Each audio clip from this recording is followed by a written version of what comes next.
scroll. Okay. Thank you, everybody, for being here as Trek Talks continues on into its fifth hour. The Trek Geeks have returned to the room. We want to take a minute to thank everybody for having donated so far. We genuinely appreciate your support for the Hollywood Food Coalition. Please remember to visit donate.trektalks.net. And as the show continues, Dan, we're going to revisit an episode that we did in Trek Geeks about 3 years ago with some amazing guests. It's absolutely amazing what we have going on here. We've talked about it on our show several times that the episode of The Visitor from Deep Space Nine is Bill and I's favorite Star Trek episode of all time. Out of all 800 plus episodes, this is the one. And if I'm understanding correctly, this is the very first time since that episode was made that we've had all of the principal characters here. We've got Rachel Robinson, who of course played the Visitor. We've got Tony Todd, who played future Jake. We have Cirroc Lofton, who of course played Jake Sisko throughout Deep Space Nine. And we have the director, David Livingston, along with the writer of this fantastic story, Michael Taylor. It is amazing to have you all here to talk about what we like to call Star Trek's finest hour. Thank you, everybody. How are we doing? Very generous of you. Michael, sorry, go ahead, Dan. I'm going to start with Bill to jump right in, because this is what we do on the podcast. We just jump on all over each other all the time. So go ahead, Bill. Michael, let me ask you first. Obviously, this is an episode that drives people to tears every time they watch it. I've called it Star Trek's greatest love story because I genuinely think it is. Where did this episode come from? Because I mean, it's one thing to write an episode, but it's another thing to write something that touches so many people across the ages. That's interesting. At the time, I was a freelance. I wrote this as a freelancer, and at the time, it was my first produced episode of television. And I'd been trying to pitch to Star Trek. This was on my second pitch session with Renee Echevarria, the Star Trek The Next Generation writer who went on to Deep Space Nine.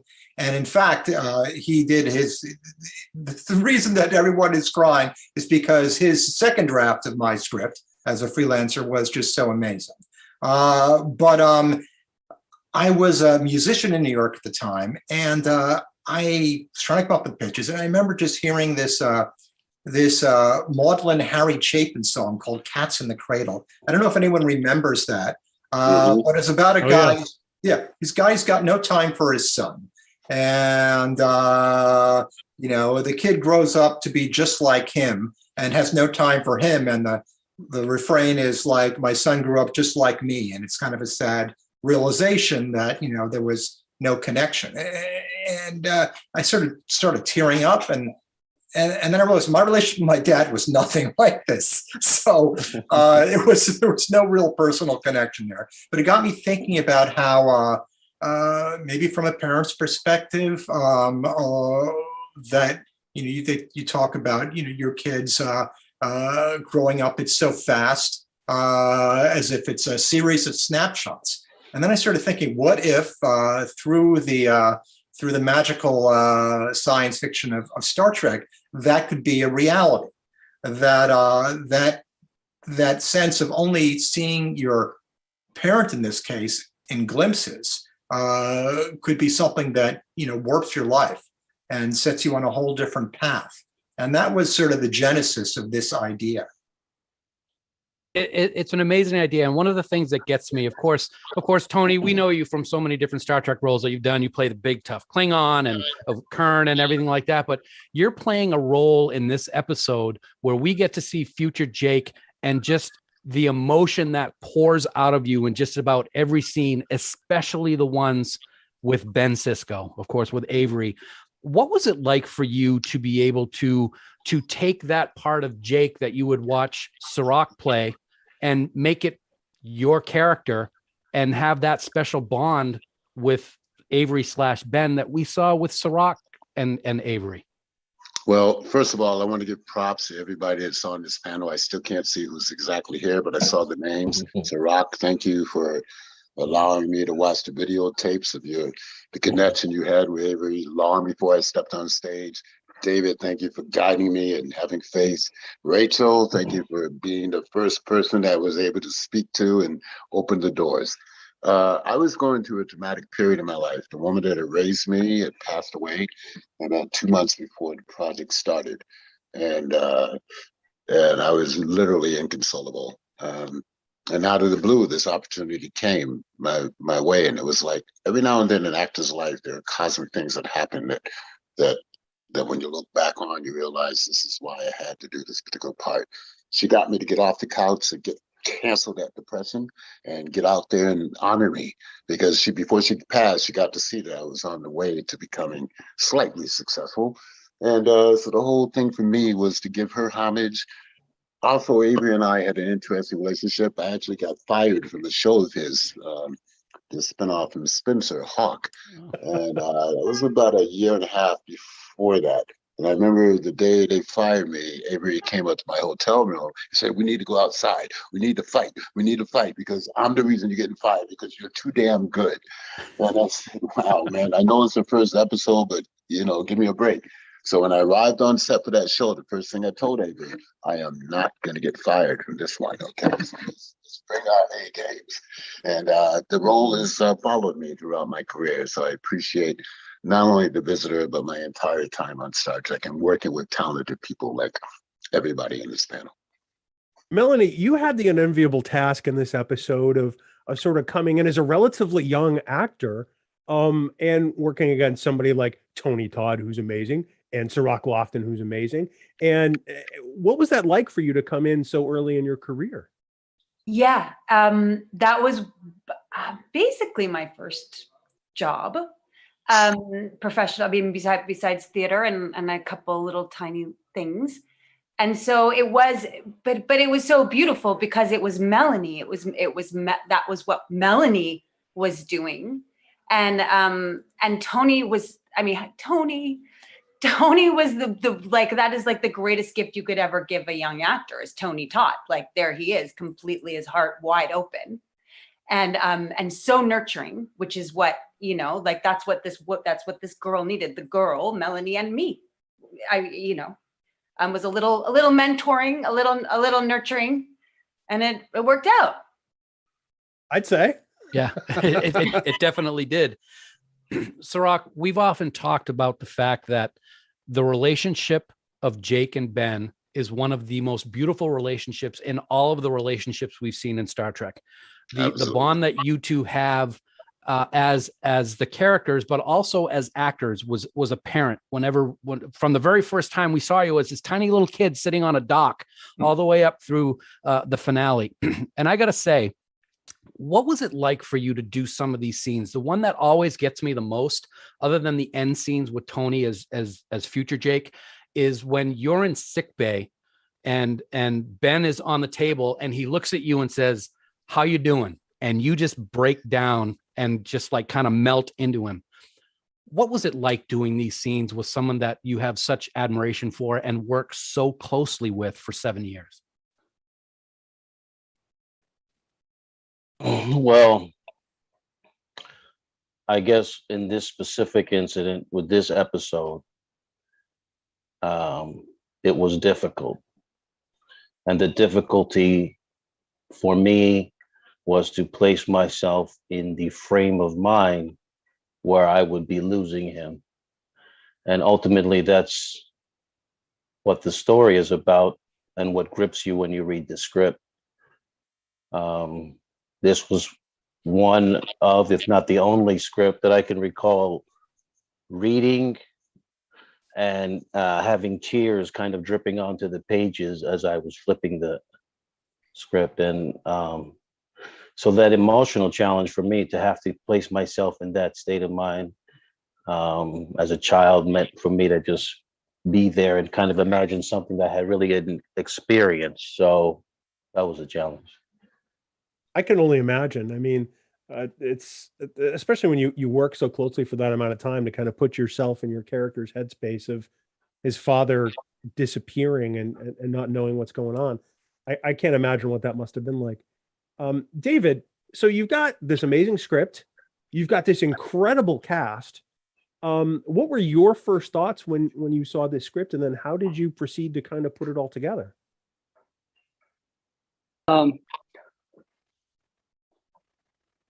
it was my first episode coming back to Star Trek after I had left as a producer. And when I read the script, I was really, really nervous because I didn't know what to do.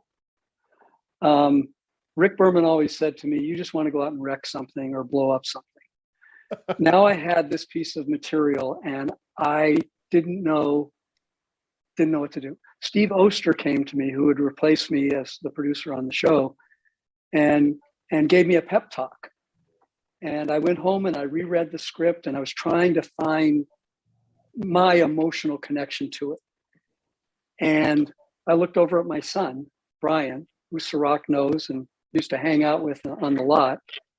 And that was it. All I had to do was look at my son and I got it. And from then on, my job as a director was to get out of the way, to shoot it as simply as possible, to not intervene, to allow everything to happen just organically, and to work with these three actors and the emotional commitments that they made was one of the most gratifying experiences I've ever had. It's a Star Trek show because it has a sci-fi component that Michael was talking about, to be able to justify how Tony becomes Jake in a later life and he's a lot older than his father, all that stuff. So it has that component, but it's really not about that. It's about a relationship and a love story. And you guys just played the hell out of it.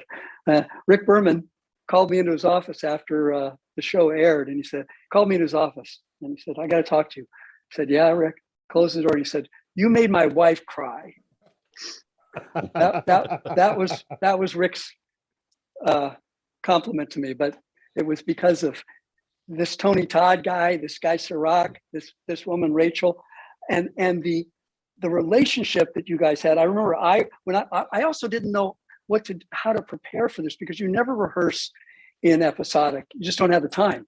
And Ira came to me, obviously knowing a lot more than I did about the process and seeing the script and all the dialogue and everything. He says, David, are you going to rehearse? And I said, rehearse? I don't know what that is, because you just don't do it. So I said, oh, okay. I invited Tony and Rachel over to my house. We had a fireplace. They sat in front of the fireplace and we rehearsed. And they took that from that rehearsal at my house onto the stage. And all I had to do was sit back and say action and cut. It was the easiest directing job I've ever had, because I didn't have to do anything. Directing, 99.999% of directing is casting. And we did it. We nailed it. Tony, there are so many scenes that you have where you are shedding a tear or two or 100, like I was, especially those scenes, like I mentioned before, with Avery. With the personal loss that you had right before the filming, do you recall, did you have to do takes or retakes because it was too emotional, or just what we saw was what came out, which was perfect in my opinion? Do you recall any time where you had to redo because it was too emotional for you at any time? No. The emotion was definitely riding throughout every day of the emotion, but because I credit my teachers and the schools that I went to, Gene O'Neill Theater Center, Trinity Rep Conservatory, were giving me the guideposts to be able to work within that parameter and just let those emotions fly you like a kite. And that's what we trusted. My greatest obstacle was the final day of shooting. David, you could back me up on this. I believe my call time was Sunday night at 1 o'clock in the morning for an 5 hours of makeup for on set. I think it's 6 or 7, and we didn't wrap until 9:30 that night. So it was the longest, golden triangle moment I ever had on television. And also, I remember one day when I was like really overwhelmed by the words, because the characters spoke forever. And David kind of let me put the pages on the floor. He said, "It's okay. Take a deep breath, Tony. You've been almost perfect so far." And I remember once we put the pages on the floor, then I forgot about them. And this is the kind of show, and television is very rare where you can really do moment to moment work. Each character, every scene enveloped into another situation where everybody had to come with their A game or it would show. And you just let those cards unfold. And I know for a fact, I know it's my finest hour of television. I know that. And I'm happy that a lot of people have acknowledged that it's a favorite show of theirs, but these things don't happen every day. Mm-hmm. I've never had a moment exactly like this since, and I probably won't, although I'm going to die trying. Rachel, I have one question for you, and then I'm going to hand it back to Bill. Of course, your dad playing Garrick, and is such a popular character. When the show was going on before you were in this episode, did you ever hang out on the set and understand what you were getting into in becoming a person who's been in a Star Trek episode, and especially one that is so well loved 20 plus years later?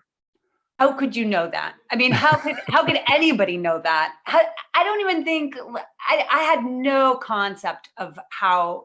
I mean, because if you're not, if you don't watch Star Trek, which I didn't as a kid, and you don't know the community and you haven't like really plugged into that, you have no idea how massive this matrix is and how like powerful it is. And, so no, I didn't know. I knew that I loved all of his colleagues and I did hang out a little bit. Mm-hmm. I mean, I didn't like come hang out on the set.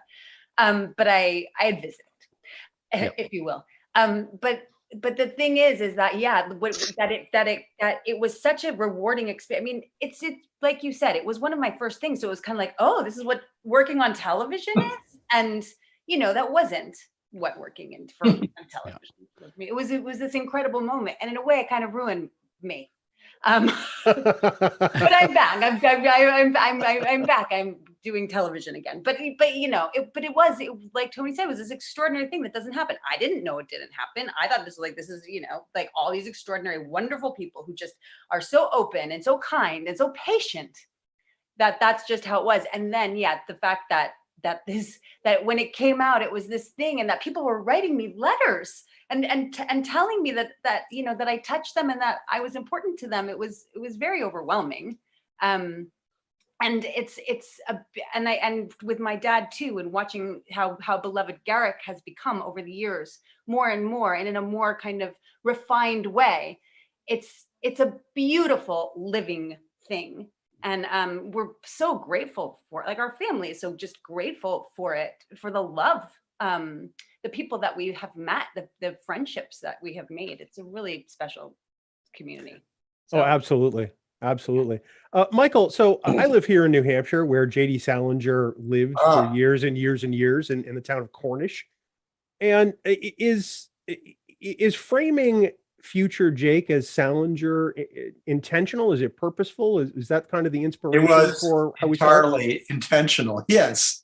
And Rachel, where that aspect of the story came from, and this may be apocryphal, but as I understood it, one of the few interviews J.D. Salinger ever gave was to a high school student for a high school newspaper who had sought him out.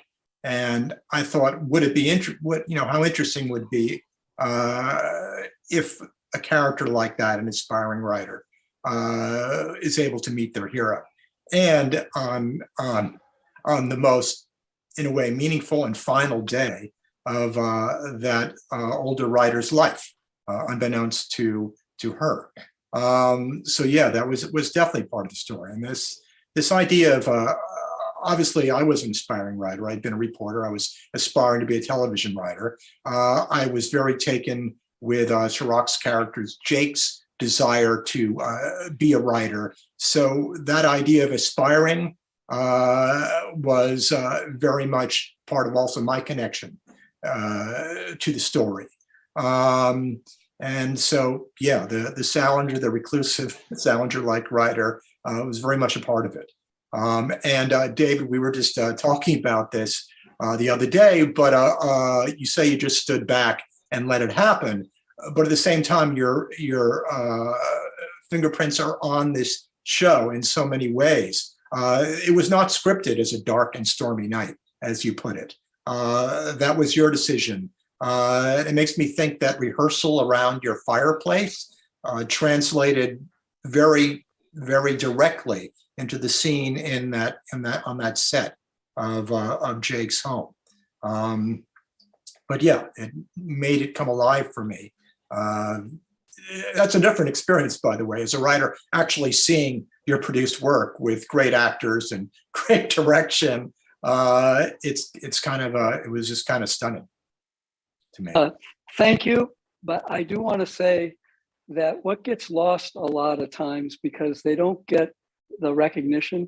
In the beginning, there was the word, and none of us would be here today unless somebody had a spark of imagination to give us that gift. So on Star Trek and all shows, the directors and the writers don't get together. The director comes for a tone meeting, but it's usually with the executive producer. Right. I never had any conversations with Michael ever. So I am here because I have this opportunity to thank you for the gift that you gave me and all of us, because it all begins with the word. And couldn't say it any better. Here. Well, Well, thank you. Everyone here for making it not just words on the page, but making it something real. Thank you, Michael. Yeah, thank you.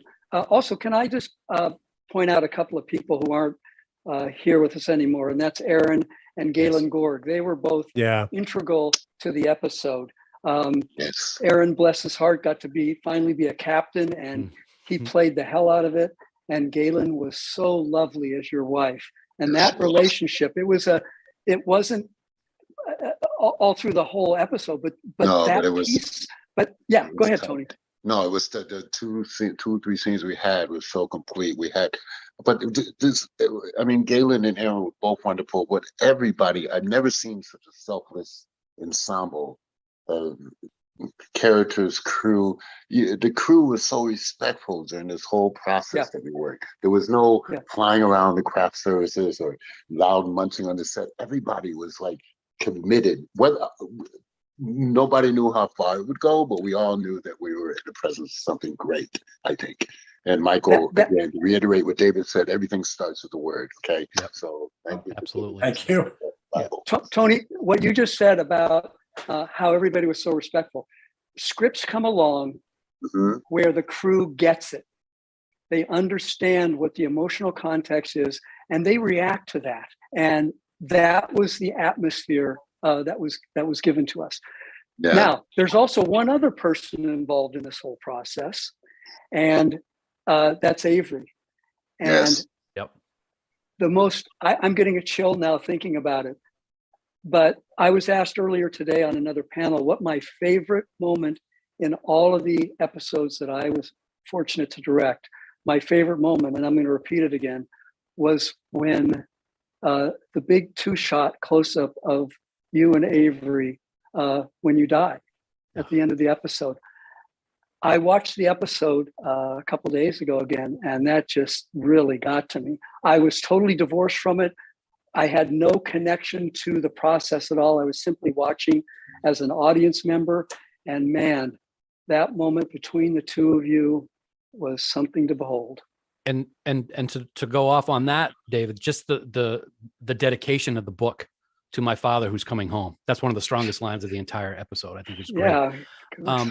Cirroc, I wanted to ask you one more question. And we as fans get so wrapped up in the character and the history of the character and the relationship. So I'm not sure if that's something that you did as well at the time that you were filming. But one of the things that Bill and I have always talked about is at the end of the episode where the elastic band snaps back and Ben is back into the normal timeline and you're together.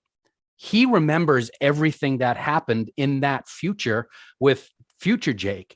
And he has to have that burden knowing of what his son was willing to do to save him. Is that something that the two of you ever talked about? Or is it something that you've ever thought about over the years that this episode has aired?